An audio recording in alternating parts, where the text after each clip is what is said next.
पंजाबी में हमारे बोलते हैं बिल्ली थैले तो बाहर आ गई, मतलब कहने का भी जो थैला है उससे बिल्ली बाहर आ गई है।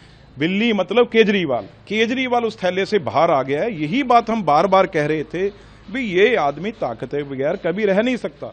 इसीलिए तो ये सब कुछ, ये तो अन्ना हजारे जो मूवमेंट थी वो सारी ताकत के लिए खा गया।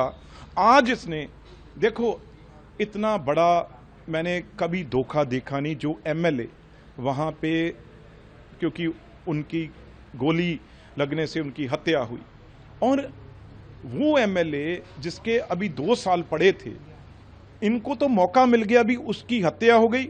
अब कैसे सीट खाली करवानी है, क्योंकि अगर उनके परिवार को, क्योंकि उनके वाइफ भी हैं, वो भी बहुत लंबे चिर से 3 बार काउंसलर रहे हैं और वो टिकट मांग रहे थे, लेकिन इनको कोई नहीं भी हमारा एमएलए एक मर गया, गोली लगने उसके परिवार में मातम छाया हुआ है, वो नहीं।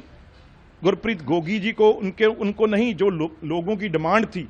पर ये देखा भी किस तरीके से, अगर तो ये संजीव अरोड़ा जी पहले तो बनेंगे नहीं। अगर एमएलए बन गए तो एमएलए एमपी 2 चीजें तो रखेंगे नहीं, एमपी केजरीवाल जान जाएंगे। अगर एमएलए की सीट अरोड़ा साहब हार गए तो उनको कहेंगे भी आप तो एमएलए की सीट नहीं जीत सकते, भी एमपी इतनी बड़ी चीज आपको क्यों दें।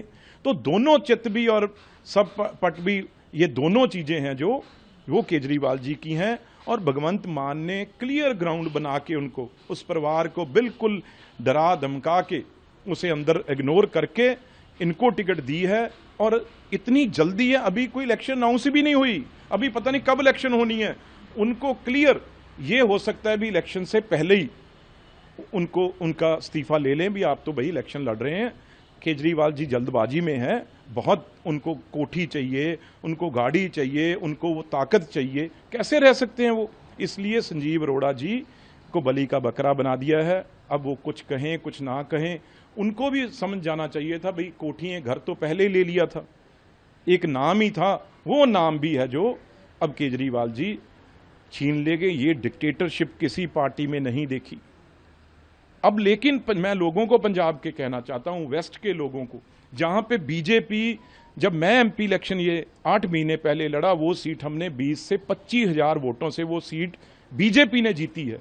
तो वहां पे जरूर पंजाबी इस केजरीवाल को जरूर अपना गुस्सा भी दिखाएंगे। और ये जो विश्वासघात किया एक पंजाबी के साथ, क्योंकि गुरप्रीत गोगी जी तो लुधियाना के एक पंजाब के एमएलए थे, और अब बाहर दिल्ली वाला उनकी सीट छीनना चाहता है किसी तरीके से एमपी की, तो पंजाब वाले ये माफ नहीं करेंगे। आप देखना, ये सबक पंजाब के लोग केजरीवाल को जरूर सिखाएंगे भी। एक डेथ हो गई, उनकी सीट छीन ली, इससे तो ये भी शक होता है, शंका खड़े हो गए भी उनकी डेथ का कारण तो क्या है। अब तो ये भी शंका खड़ा हो गया, ये भी पता समझ से बाहर है भी उनकी, क्योंकि डेथ इस तरीके से हुई है जिसका कई चीजें हैं जो सामने नहीं आई। तो अब तो ये लग रहा है भी कहीं ये खेल कोई और ही तो नहीं है, यहां तक जो शंके खड़े हो गए। जैसे कि मैं सो रहा हूं तो पिताजी को जगाना है मुझे, तो वो डायरेक्ट उठाने के बजाय, और हिंसा की परंपरा मेरे यहाँ नहीं थी सौभाग्य से, तो वो क्या करते थे कि उस कमरे में आ जाएंगे या बाहर से गुजरेंगे और चौपाई बोलेंगे, प्रात काल उठ गए रघुनाथा मात पिता गुरु नावई माता। कभी कभी मैं गुस्से में उठ करके, अरे पापा, चरण स्पर्श किया और सो गया। मैंने कहा अब मत उठाना।